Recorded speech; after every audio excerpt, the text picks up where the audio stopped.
During Scream Fortress of 2015 and 16, Valve introduced the contracts for Halloween.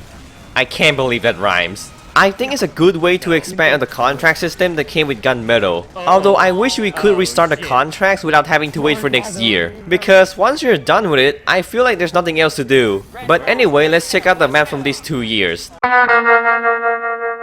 Remember when I said the blue spawn point on Terra is the most spammable spawn since Thunder Mountain? Well, I forgot Hellstone exists. What? Go, Erwin, go! What the fuck? Jesus Christ!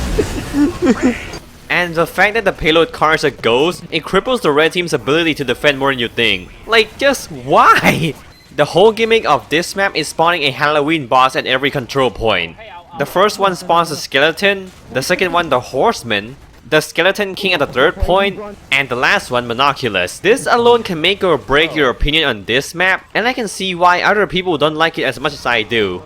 Although I think the reason why Monoculus spawns here is because of how bad the layout is. There is next to no cover for the blue team, and the flank routes don't help you very much. I mean, Jesus Christ, one of them is a walkway above the lava pit. If you're blue team, you better be camping when Monoculus is alive, or else your time window here is gone. Although what I think that we all can agree upon is that there is an unnecessary mechanic placed on top of the spawning system. See, there's a clock in the map. Good luck finding it, by the way. It usually spawns skeletons, but when it strikes midnight, it spawns a fucking Monoculus.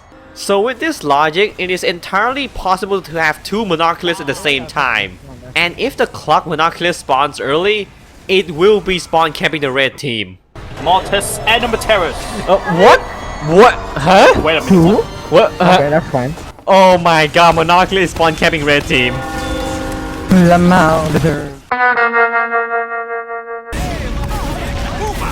Oh, what? What?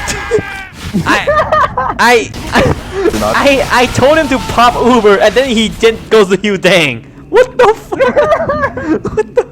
Would you look at that? It is my favorite attack defense map combined with my favorite Halloween aesthetic. I really like how you can get onto the roof now, and there's a new sniper spot here. And it's a good one, since he can't camp here and has to go somewhere else for ammo and health. On the other hand, there's a pillar at the last point which stops the red sniper from camping here. But that also means the red team can't drop down here to defend the point anymore. The map also added a giant hole right before the second point room, which gives the pyro something fun to do. Keep saying how was the fall? Let's go, ball. But he just because somebody got Undertale again. Help! No!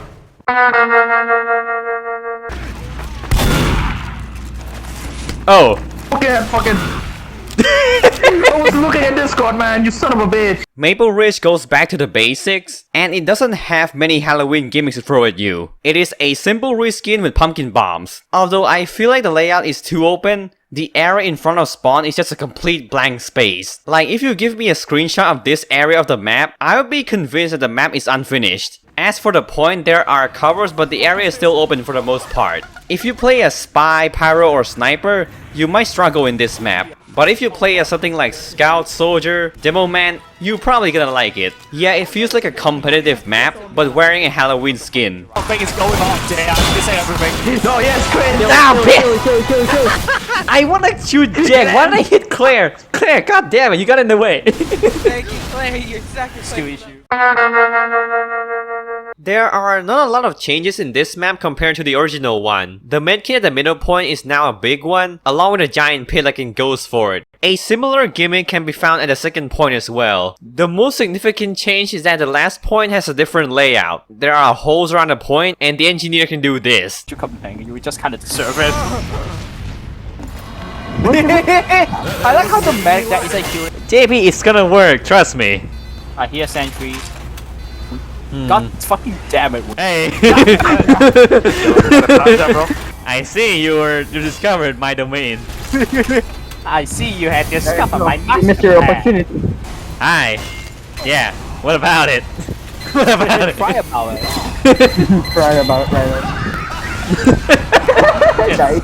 It is a powerful sentry spot, and thank god the platform is too small, or else it will be very broken.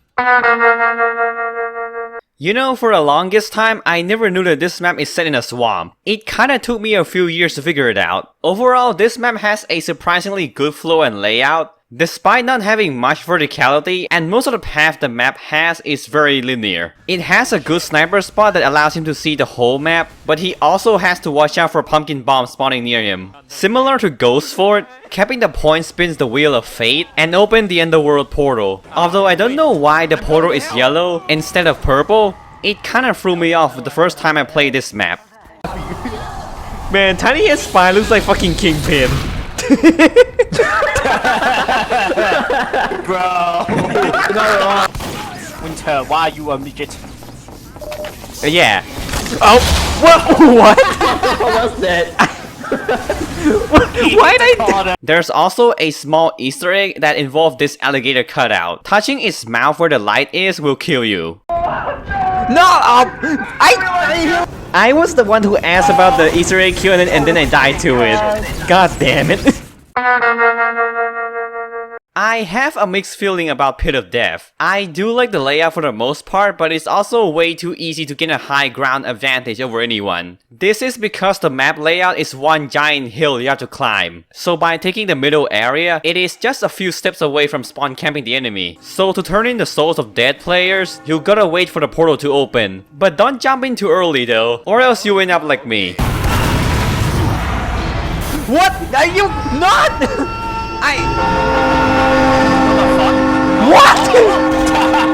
What? I think it's a glitch with the ball. Yeah, like what the fuck? If you jump early, you just fall? What the hell? However, I also think turning in the soul is also too easy. Because all you have to do once you get there is to make one simple jump. And it also takes no effort to spawn camp there as heavy. Hello there. Oh, that piece of shit. I also gotta say the flaming skull effect when the round ends is not very good. Okay, so while I like Hellstone for its bosses, the same can't be said for Brimstone. To be honest, understanding this map requires to read the fucking wiki page, because if you're trying to figure it out in-game, it's gonna take you forever. Layout-wise, it starts out good with open areas with decent pathing and flank routes, followed by a second point which, admit it, nobody defends this. And then the third point forces the blue team to push through a long sideline straight out of Dust Bowl. No flank routes, by the way. It kinda gets better at the last 2 points. The match pretty much depends on which team is holding the house at the 4th point. And to this day, I've never seen a red team who knows about this part of their base. Maybe because it's way in the back for anyone to notice. Oh, perfect. This ghost fucking scared me before I managed to flank. Good ghost. Fuck you. Now let's talk about the mechanics. Once the first point is capped, Marasmus will cast a spell on you every now and then. And then once the blue team reaches the last point, the coffins around the map will open and you can go to the purgatory to get rare spell.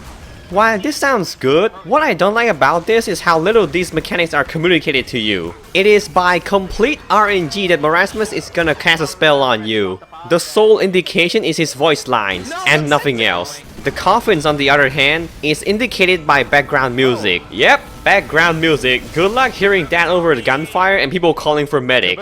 But wait, there's more. Capping the second and third points has a chance to summon the horseman by 12.5%, and a monoculus at the 4th point with the same chance. On top of this, the skeletons along with their king can spawn from Marasmus' spell. And then if nobody wins for 6 minutes and 40 seconds at the last point, Marasmus will join the battlefield himself.